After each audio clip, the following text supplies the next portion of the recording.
going on, guys? Welcome to week number 6, right back here on Who's Number 1. Some good stuff to get to this past weekend. We had some cross crusade racing out in the Northwest. Carl Decker looking very good out there. Some ACA stuff out in Colorado. We had, of course, the World Cup opener across the pond in the Netherlands, and some good old-fashioned UCI racing right here in North America. Down the road at the Full Moon Vista Cross in Rochester, New York. It's Who's Number 1, your North American cyclocross rankings. Let's get right to it. Your women this week. Number 16, Natasha Elliott. Great to see the Canadian rider not only back on the rankings, but back at the front of a bike race. I've always liked Natasha, not just because she's a great bike racer or because her name is Natasha and she kind of reminds me of a Bond villain or like an ex-KG. Like realistically, I look at her and she's being coached by Adam Meyerson this year with CycleSmart coaching. I like to imagine she's working undercover for like Carmichael Training Systems, and she's been sent to infiltrate the New England cross scene and like steal its secrets and take it back to Canada. I don't know.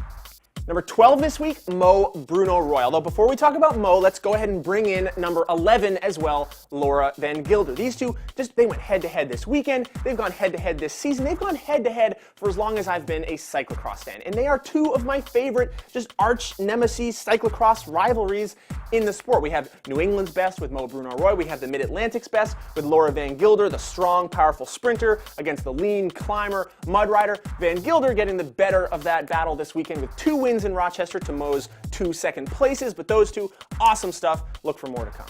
Number 10 this week, Meredith Miller, and honestly, just barely hanging on to her top 10 ranking, goes 17th place at the World Cup. Not a great ride, obviously, not a disaster of her. Honestly, let's just forget this weekend happened. Meredith, Czech Republic, next weekend, let's pick it up from there. Number 9 this week, breaking into the top 10 for the first time, is rley Kemmerer. The rider out of the Mid-Atlantic has a huge ride at the World Cup to go top 15. I know a lot of you guys have been fans for a long time, but most of you on the national scene may be unfamiliar with this name. So we thought we would take a moment here to learn a little more about rley Kemmerer. She is both the largest city and the county seat of Lincoln County, Wyoming, United States. Population 2,000. This is the wrong, dude, this is the wrong. Moving on to number 6 this week is Katie Antonu. Continues her hot streak with a 13th place ride at the World Cup, although more impressive was a top 10 ride from our adopted French rider here in the US, that is Caroline Mani. Really almost a season saver for her. She's had a tough start to the year, but comes out in the Netherlands, World Cup number 1, reminds us all of the power of the French woman. And jumping ahead to our number 1 rider, again this week on the heels of a 2nd place finish at the World Cup, Katie Compton. Moving on to your men's rankings this week in number 19, it is Cameron Dodge. Yes, he is now ranked. He is now in the top 20, and you crazy Cameron Dodge fans can start leaving me alone. You can stop emailing me, you can stop texting and calling, you can get off my front lawn. He's there. He's made still a little bit of inconsistency there, but that 2nd place ride on Sunday showed what he's got. But honestly, you guys are like crazy Justin Bieber fans, and like I insulted your teen heartthrob. He's here, he's good. Let's move on. Number 18 this week, after his first ever UCI podium on Saturday in Rochester, Anthony Clark. Number 16 this weekend is Stephen Hyde, coming off what I will politely describe as a horrifying weekend. If we could just, Stephen. Dude, can we like cut the music here for a second? I gotta get serious with Steven for a minute. 8th place on both days. 8th place. Times 2, that you might as well be 16th. After I went and called you the next white hope. After I said you dunked on Jordan. You dunked on Jordan a few weeks ago, and now you show up to the YMCA at 6 in the morning and you get schooled by the 60-year-olds playing 5-on-5. Come on, dude. Seriously. Seriously.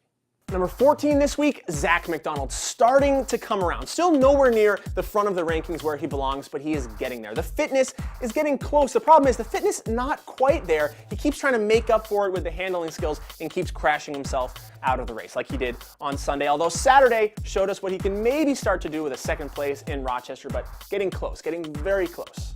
Number 9 this week is Jonathan Page, the only U.S. men's representative at the World Cup, and he goes 30th place, the last rider on the lead lap, almost 5 minutes back. I mean, hard to judge how good he is amongst the North Americans if none of the other ones are even going to show up at the race, but at the same time, riding like a guy that got beat by Stephen Hyde.